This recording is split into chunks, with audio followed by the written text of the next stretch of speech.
Good afternoon. I would like to welcome you to this afternoon's session on sustainable agriculture, which I think is going to be a very interesting and varied session.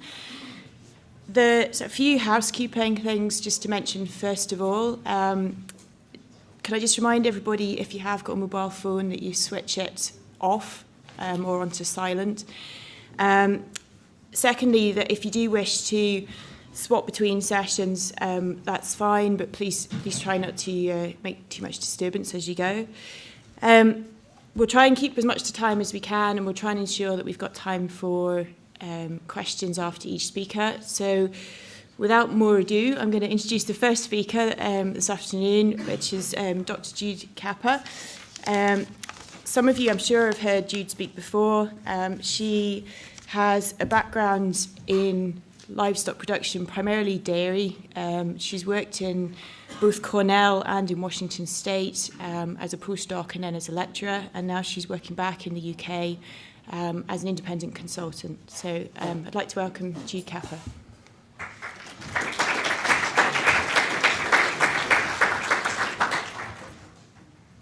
Thank you. It's a pleasure to be here. Can everyone hear me at the back okay? Am I loud enough? Yep. Okay, awesome. So as I say, it's really nice to be here, really nice to be in a beautiful place and to see so many old friends while I've been here. So it's really nice to talk to you about something that, quite honestly, has become a bit of a passion. I first started working on this when I was back at Cornell as a postdoc. And quite honestly then, the perception was that the green people worked over here and the animal science people worked over here. And we didn't really mix that much, you know. But over time, as I say, it really has become a passion. I tweet about it and do talks on it. And if you get stuck in a cab with me or on a plane next to me, I'm probably going to talk about it for about 4 hours. I'm cognizant that I've got limited time. For those of you who've been following me on Twitter the last couple of days, I do actually have 50 slides, which may mean something to some people. But with that, I'd like to start off. And this always kind of shocks me a little bit. But I saw this picture at a conference about this time last year, actually. And right now, there are more people living inside this circle than there are outside the circle. And that's just going to get more and more and more of an issue in the next 20, 30, 40 years. Because at the moment, we have about just over 7 billion people on the planet. By the year 2050, we're going to have around 9.5 billion people. So about 25 to 30% more people. And most of those people are going to be in China, in India, in Africa, in regions that at the moment don't have a high per capita income. But as time goes on, people are going to have a higher income, and when that happens, people want more milk, more meat, and more eggs. So as a livestock industry, we face quite a challenge feeding those 9.5 billion people in 35 or so years' time. And we face a challenge as an industry because we're denigrated because of our environmental impact. This data on the left-hand side here from the FAO came out in the report Livestock's Long Shadow back in 2006, and it's still quoted almost every day. Now, they've since downgraded that figure, and they now say that on a global basis, animal agriculture accounts for about 14% of our total global carbon footprint, but still we're criticized. And the question is, if it's 14%, then 86% of our global carbon footprint comes from everything else, you know, cars and trucks and hotels and conferences. Should it be 10%? Should it be 8%? Should it be 2%? 1%? There's no answer to that. But we do face quite a challenge. And it's not just from the international scientific organizations. We face the challenges from the anti-animal agriculture groups as well.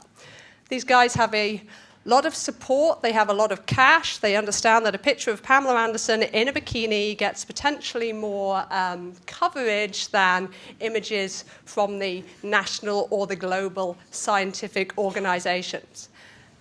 And the messages that they put out are very easily understandable to the consumer. If you look at the picture at the top right there, that was a demonstration in Washington, DC about 5 years ago. The same demonstration was in Bozeman, Montana, where I lived about 3 years ago, and it's gone global. And this is People for the Ethical Treatment of Animals, PETA. And they say 1 pound of meat equals 2,463 gallons of water.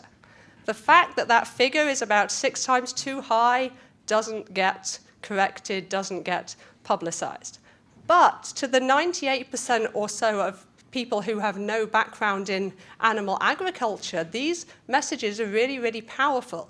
They make them think, perhaps we shouldn't drink the milk, eat the beef, eat the pork, eat the chicken. So as I say, we really do face a challenge.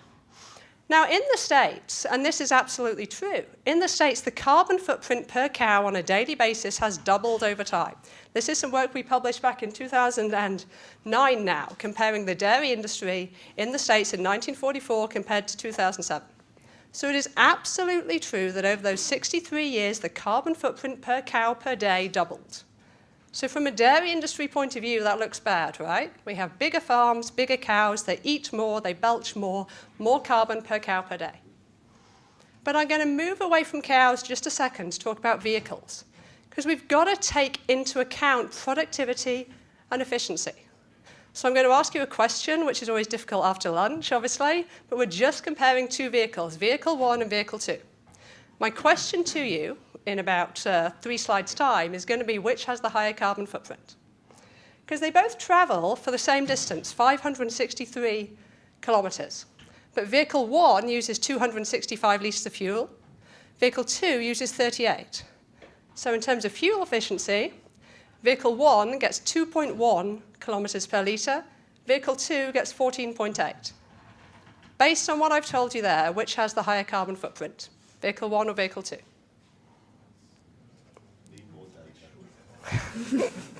And it may be a trick question, it's true. But yeah, generally, we would say Vehicle 2 looks, okay. Vehicle 1 looks really, really poor, right? Fuel efficiency is really, really low, 2.1. But, as I say, we've got to look at productivity, we've got to look at efficiency. Because Vehicle 1 carries 50 people, Vehicle 2 only carries 4 people. So we can't just look at fuel efficiency, we have to look at the purpose of the transport industry to move people or things. So in terms of people kilometers, Vehicle 1 gets 28,150, Vehicle 2 gets 2,252. So on a people kilometers per litre basis, all of a sudden, Vehicle 1 looks pretty good, 106 people kilometers per litre compared to 59 for Vehicle 2. So not surprisingly, when we account for the productivity and the efficiency, the bus suddenly looks pretty good compared to the car. And that's how we've got to look at greenhouse gases, land, water, energy for the livestock industry. We can't do it on a per cow or a per pig or a per chicken basis. We can't look at it per car, as it were. We've got to look at the output. So in terms of this, it's the number of people moved in terms of fuel efficiency. In terms of the livestock industry, it's resources used or greenhouse gases per kilo of meat, per litre or kilo of dairy, and per unit of eggs. So we've got to think about it in a slightly different way than we have done up till now. So if we do that, and this, again, is the work that we published back in 2009, comparing the US dairy industry in 1944 to 2007, if we do that on a whole system basis, so we take into account absolutely everything that goes into and comes out of making 1 litre of milk up until the farm gate. This doesn't include the processing, it doesn't include the consumption, but everything else from the crops to the feeds to the animals to the waste is in here. Because of improved productivity, because of improved efficiency between 1944 and 2007 in the US dairy industry, we see that in 2007, we need 79% fewer animals per kilo of milk, 77% less feed, 65% less water, 90% less land, and we've seen a 63% decrease in the carbon footprint per kilo over that time. And we see exactly the same with pork. This was some data that came out from Cady et al., presented at the animal science meetings back in 2012 now. Here they're comparing 1959 to 2009. But again, because of improved productivity, because of improved efficiency in the US pork industry, they need fewer animals, less feed, less water, less land, and they have a lower carbon footprint per unit of pork. And again, we see exactly the same pattern for beef. Again, work this time published by me back in 2009 11 now. Because we've improved the growth rate per animal and we've improved the hot carcass weight per animal, we need fewer animals, less land, less water, less feed, and we have a 16% decrease in the carbon footprint per kilo of beef, this time comparing 2007 back to 1977. So all these gains that we've seen in the States, which are also characteristic of almost every developed dairy, beef, and pork industry on a global basis, should be more publicized. We should tell a consumer every single day about the great gains that have been made. Because quite frankly, in the beef industry, or the dairy industry, or the pork industry, no one was thinking about carbon footprints, 10 years ago, 20 years ago, 30 years ago. It's simply done by doing what livestock farmers do best, improving efficiency, improving productivity, improving reproduction, health, welfare, feeding, breeding every single day to get the best out of those animals. These are the only things that have made these gains possible. The question is, how do we do that when we have that population of 9.5 billion people in about 40 years' time? This is some data that came out from the FAO.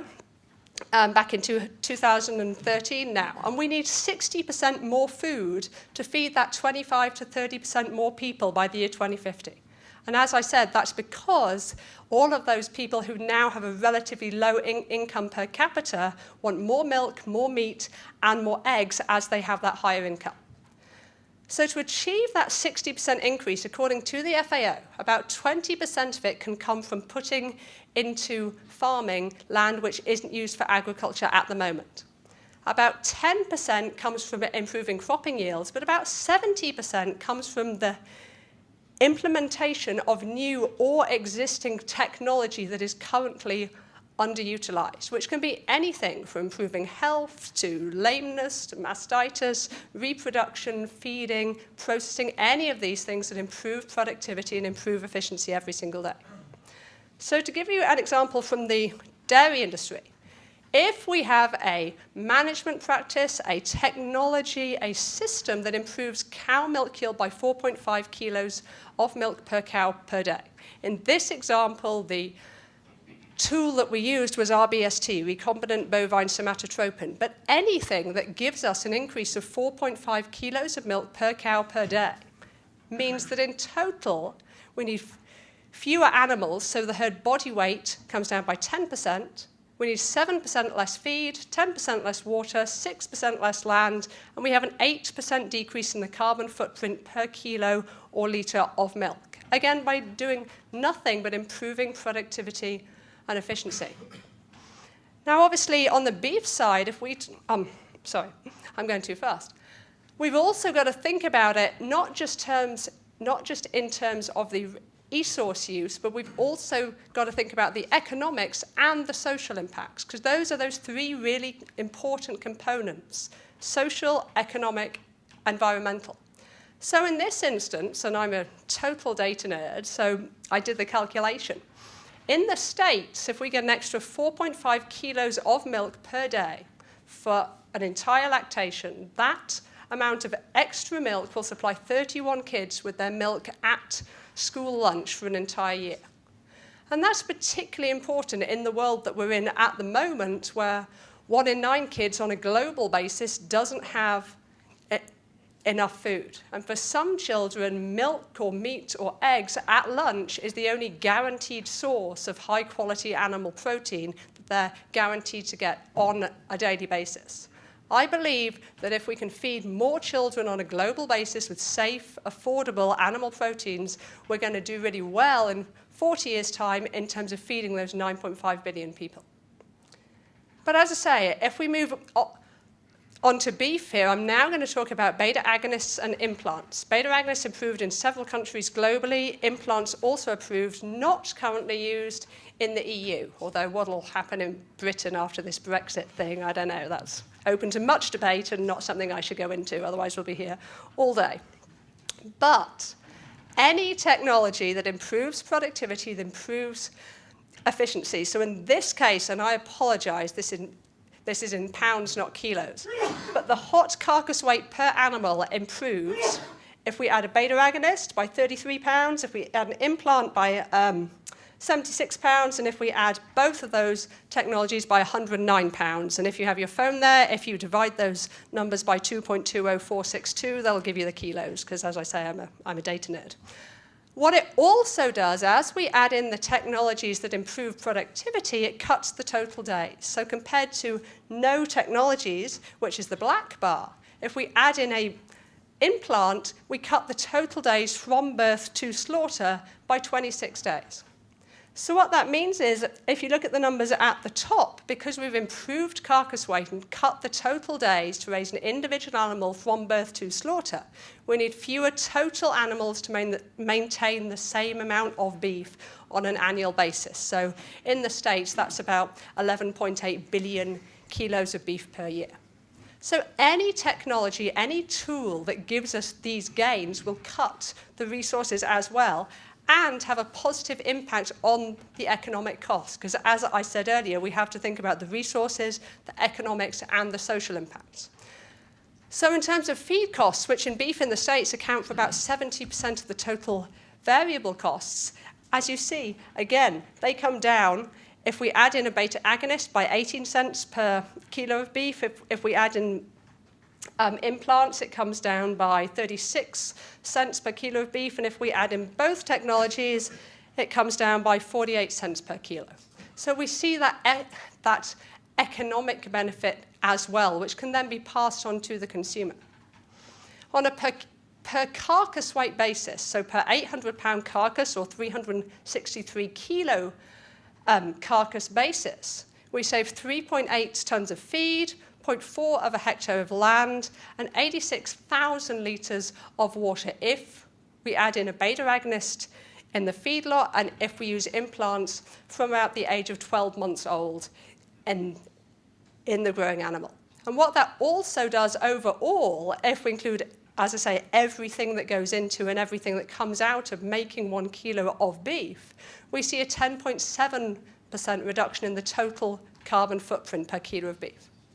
Now, as I say, anything that gives us these gains is going to give us similar effects. It isn't just based on beta agonist implants, hormones, and so on. But we do face this challenge because we've got to include the social impacts too. As I say, I'm a huge data nerd. I was asked to calculate this on a Sunday night about 4 years ago now. Somebody said, what's the impact on feeding kids? Well, just the extra beef on one carcass, if we use the implant and the beta agonist, will supply 7 kids with their beef-containing school lunch meals for 1 whole year. And again, if the technologies are safe, if they're approved for use for whatever sector or issue, we can feed more children with milk, meat, and eggs every single day. But we do face this dichotomy because as people, we love technology. We love our iPads and our hybrid cars and our smartphones and so on. But if you ask the average consumer, the issues of food production and then technology should be really, really separate. They don't like the concepts of hormones and drugs and pesticides and GMOs and so on and so on. So the ideal seems to be that we should have perfectly happy, perfectly healthy animals and never, ever give them a single drug. You know, and that's a great idea, but in practice, that's incredibly difficult, obviously. So how do we overcome that? One of the ways is to think about how consumers think about their pets. They seem to be absolutely okay with the fact that their cat or dog or rabbit should have effective parasite control.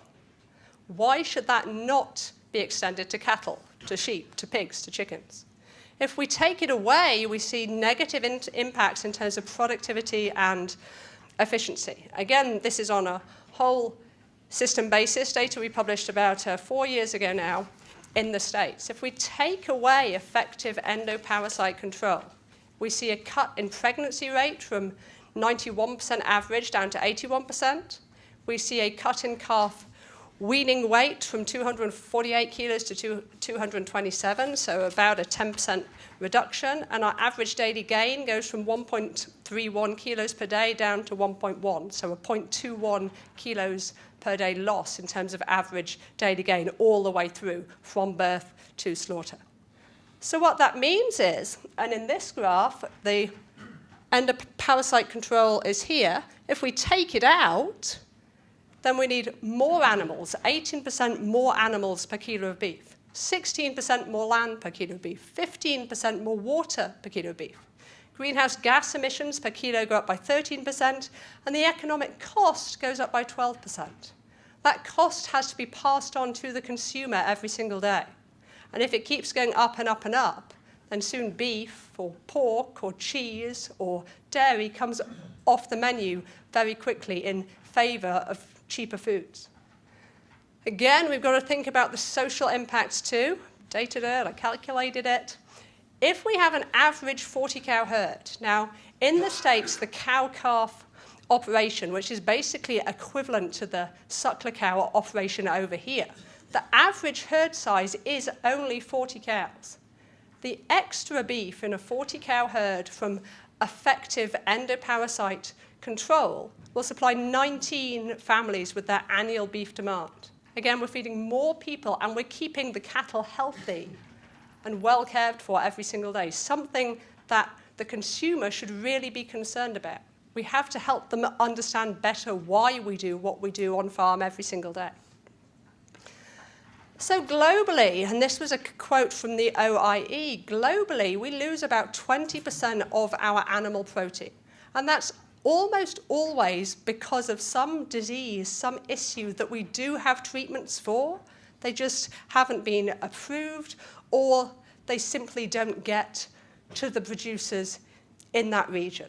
And fairly obviously, if we lose 20% of our global animal protein, that leads to more losses, more hunger, and more hungry kids in 10, 20, 30, 40 years' time.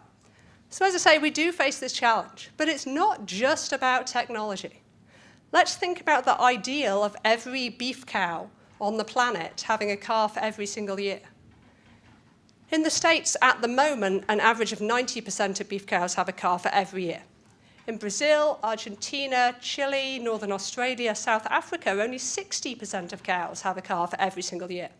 40% of cows are just there, eating and grazing and belching, but not producing those calves.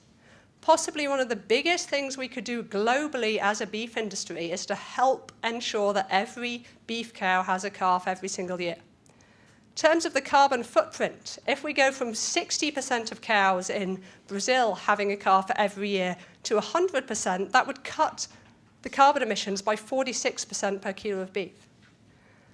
It would cut the cattle per kilo by 44%, the land use by 53%, and the water use by 34%. Again, because we have that loss in productivity, that 60% of cows having a calf versus 100%, we need more resources, and we have a greater economic cost as well.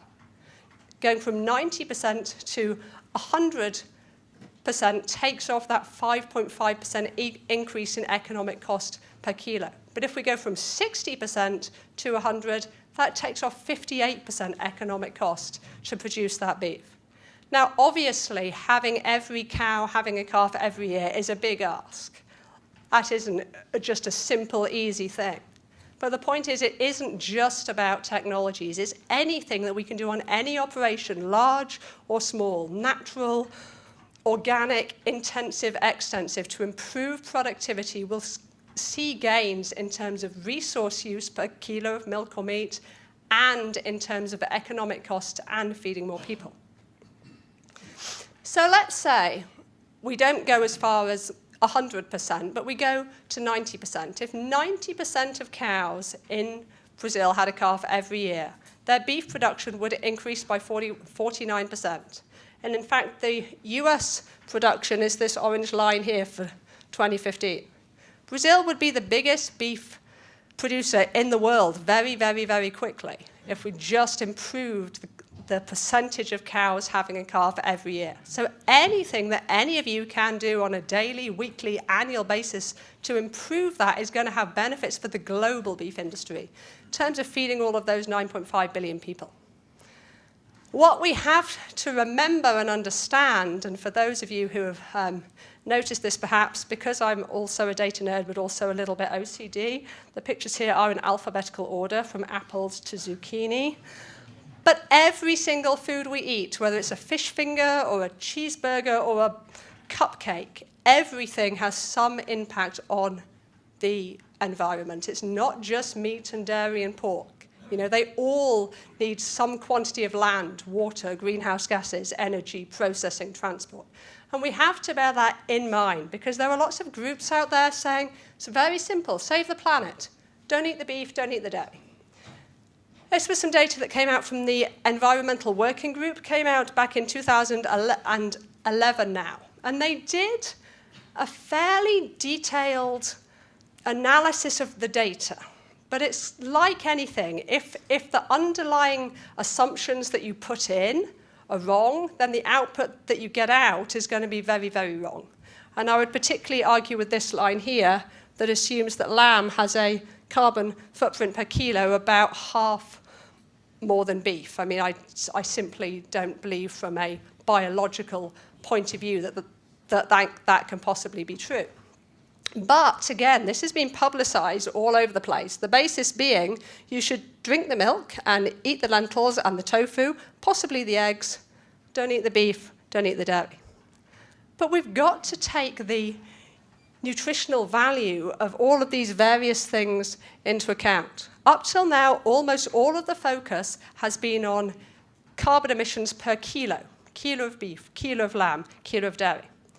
This was a really nice paper. It came out in 2012 now by Smedman et al. In the Netherlands. And they compared the carbon footprints of various drinks, not just based on carbon footprint, but the nutrients given by those drinks. Now, they didn't include energy, but they did include protein, minerals, vitamins, fatty acids, so on. So milk per kilo has a relatively high carbon footprint, but it also gives us 54% of the nutrients considered to be important for health. If we compare that to orange juice, not too bad. Soy and oat drink, these are not soy milk and oat milk. Soy does not have teats. Oats do not have udders. These are drinks, not milks. But anyway, milk looks pretty good. Orange juice is okay, soy is okay, oat drink, red wine, soda and beer, well, they give you energy and a fun night out. They don't really do much in terms of nutrients. So we've got to think about it on a nutrient basis, not just per kilo, but per kilo of energy or of protein or of fatty acids, vitamins, minerals. We've got to take all of these things into account as well. So when we see these type of campaigns, Meatless Mondays, Meat-Free Mondays, Paul McCartney, given that my name is Jude, I love the Beatles songs, obviously. I used to love the Beatles more before Paul McCartney kind of began on this gig. And I will just leave you to answer the question of whether Paul McCartney looked better in the 60s before he went vegan. I'm not going to answer that. That's for you to decide. But in the UK, for example, meat and dairy production accounts for about 6% of our national carbon footprint. Over here in Ireland, agriculture accounts for 30%, of which animal agriculture is about 2/3. So it's about 20% from meat and dairy over here. Despite that, the perception by the consumer is, so it's Monday, I shouldn't eat the beef, shouldn't eat the dairy or the pork or the chicken, I should have the tofu or the beans. I can still drive my Hummer everywhere, but I can save the planet going meatless on a Monday. It's a really simple calculation, but if we cut meat and dairy by a seventh, has almost no impact. In the UK, even if every single person, all 68 million people went meatless every single Monday for a whole year, our national carbon footprint would come down by less than 1%. Over here, even when we don't take the exports into account, your national carbon footprint would come down by less than 3% if everybody went meatless every Monday for a whole year. I'm not here to say that we shouldn't do everything we can to cut carbon, but to do so by potentially focusing on nutritious, wholesome sources of nutrients, especially in a world where, as I say, 1 in 9 kids don't have enough food, is a little bit short-sighted in my personal and also scientific opinion. So we've got to put it into context for the consumer, because as I said, 98% of them simply don't understand what we do every single day. And what they don't know is that every picture on these two slides has an input from animal agriculture, whether it's dynamite or candles or gummy bears.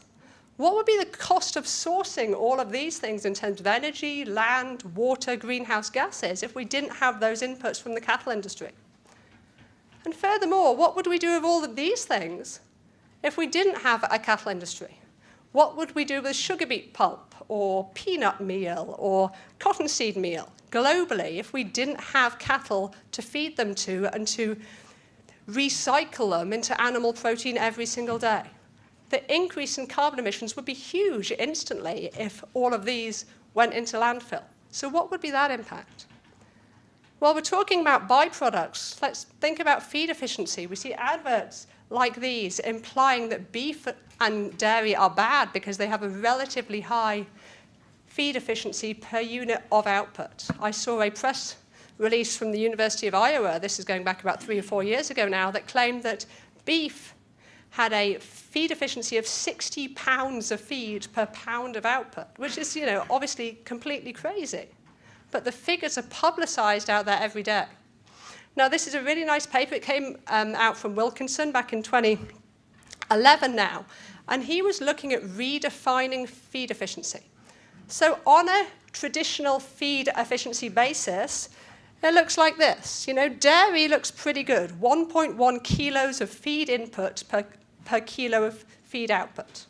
Suckler beef, by contrast, on grass, looks really, really bad. 27.5 kilos of feed output to make 1 kilo of beef input, to make 1 kilo of beef output.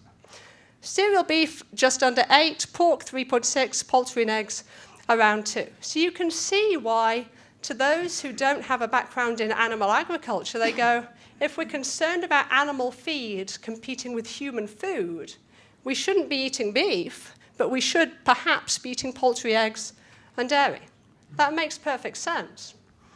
Until we take into account the proportion of all the animal feeds that can't be eaten by humans. So when we look at the green bars here, these are the components that can't be eaten by humans. So fairly obviously, grasses are 100% human inedible.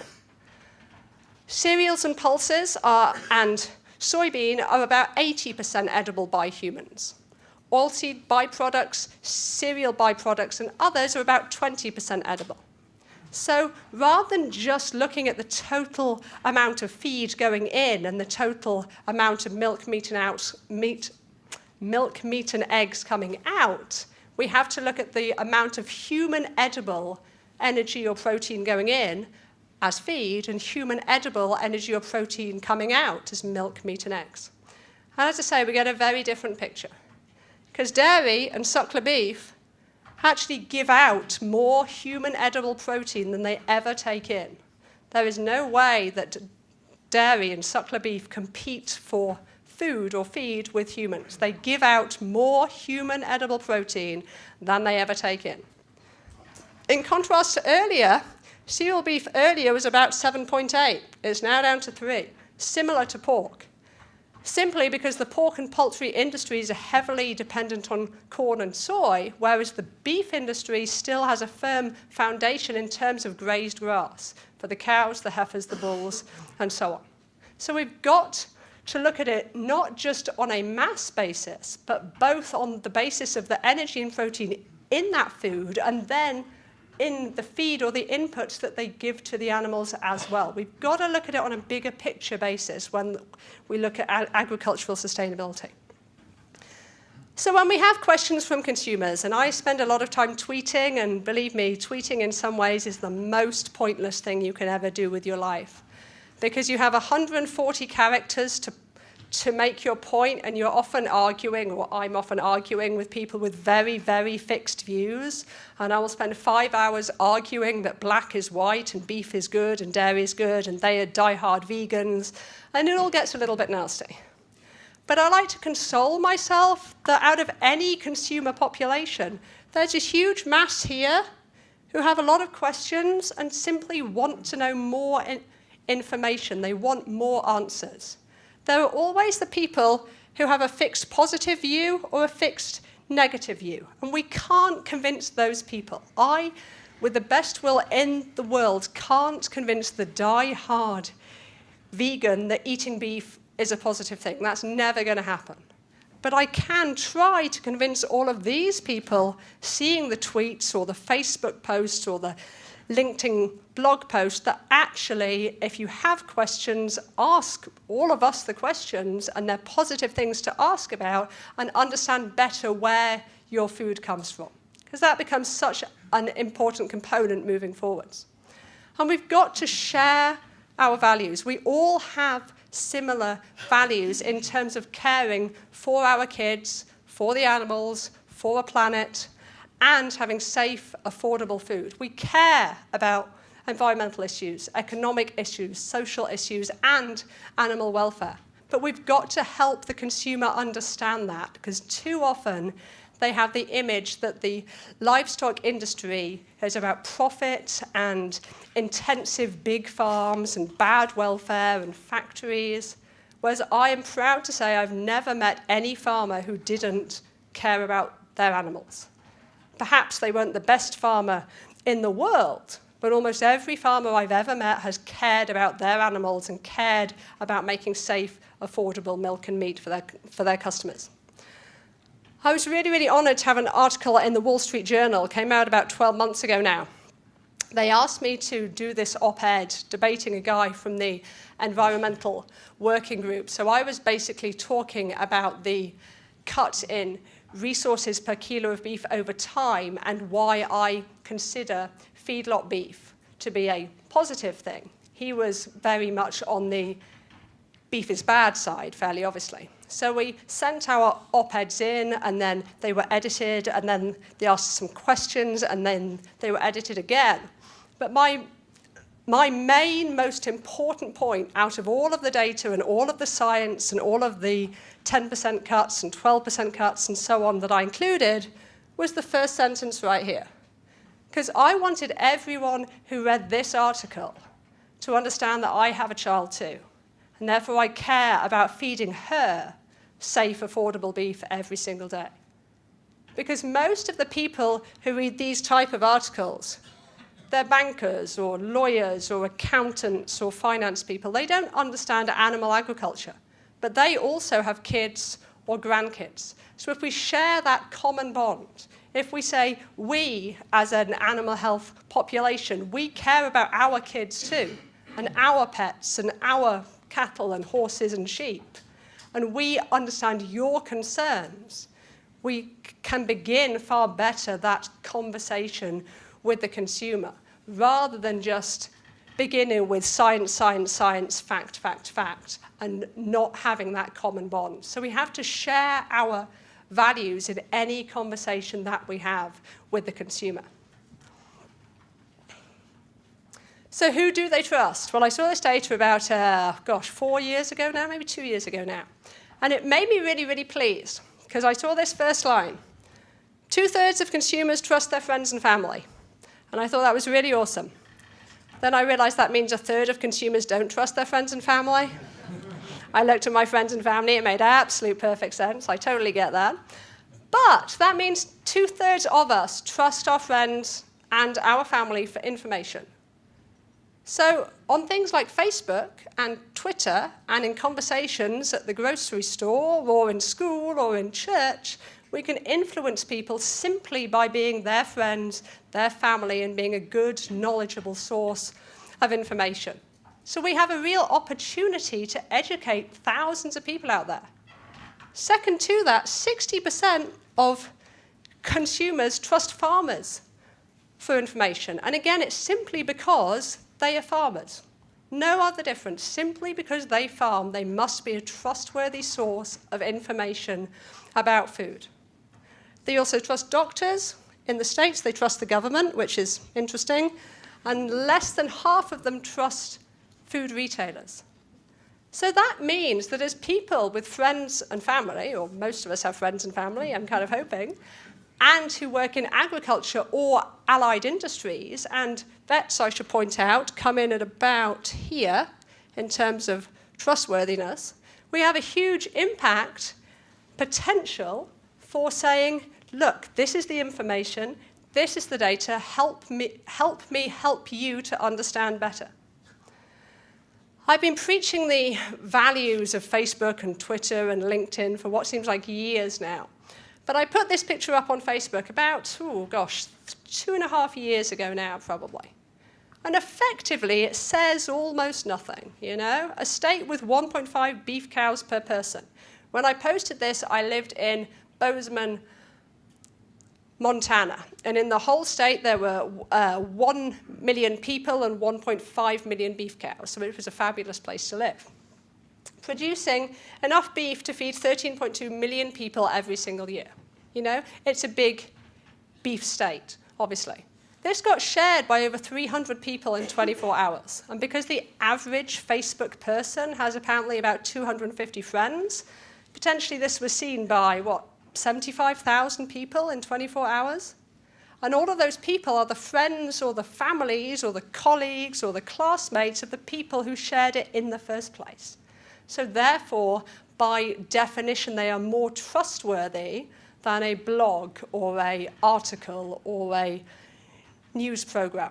All of us have a huge opportunity to put out positive information and images out to the consumer every single day about what we do and why we do it. And that's going to be increasingly important in the next 40 years.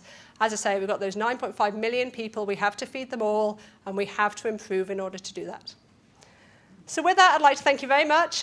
This cartoon was sent to me by a Twitter friend just last week, and I loved it so much that I had to put it up there.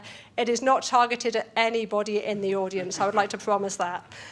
There's my email is at the top. I'm on, obviously, Facebook and Twitter, and there's a copy of this presentation as a PDF at this link right here. I think we've maybe got 1 minute for questions, but I'll be happy to answer any later on in the hallway or whatever as well. So with that, thank you so much.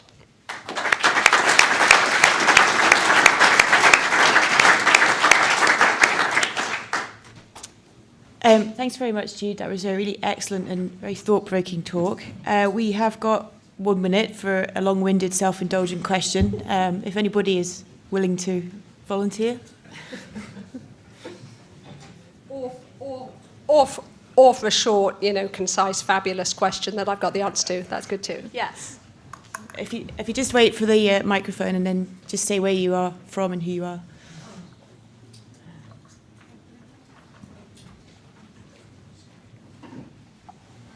Angus Campbell, Melbourne.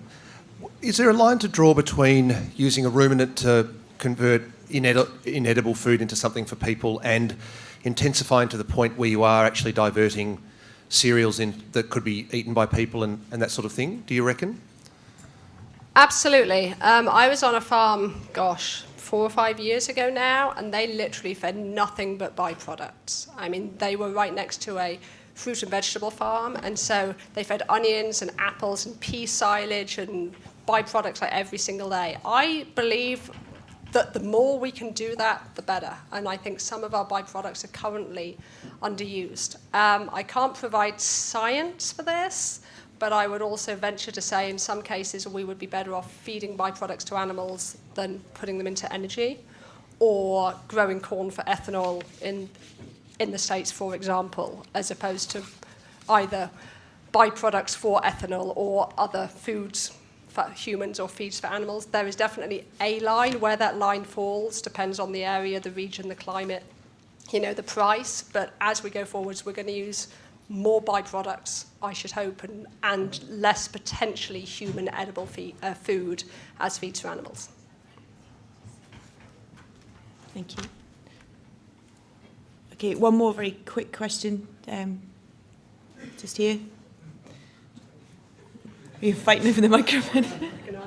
Sorry, Jude, thanks very much for that. Rob Drysdale, I had to ask a question.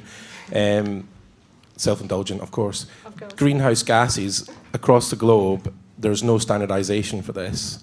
Would that not help if we can just push that along? I mean, how are you doing that? How are you pushing that along with the FDA or whatever? How do you see this going? That's a really good question. We need to have it standardised. We need to have a common methodology for all foods, not just milk, meat and eggs, but apples, carrots, potatoes, and as consumers, they need a better benchmark in terms of, do I drive 30 miles to work? How does that compare to eating a hamburger? How does that compare to drinking soy juice? And we don't have that at present, and we really, really need it, because if we don't have the benchmarks, we can't improve in 5 years, 10 years, 30 years' time. So yeah, great point. We need that. Okay, thank you. And right, very, very quickly.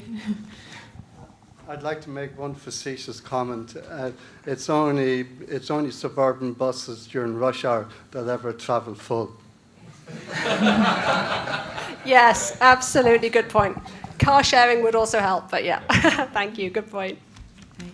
Thank you very much. In the interest of time, we'll move on to our next speaker, but I'd just like to join me in thanking Jude again for the presentation.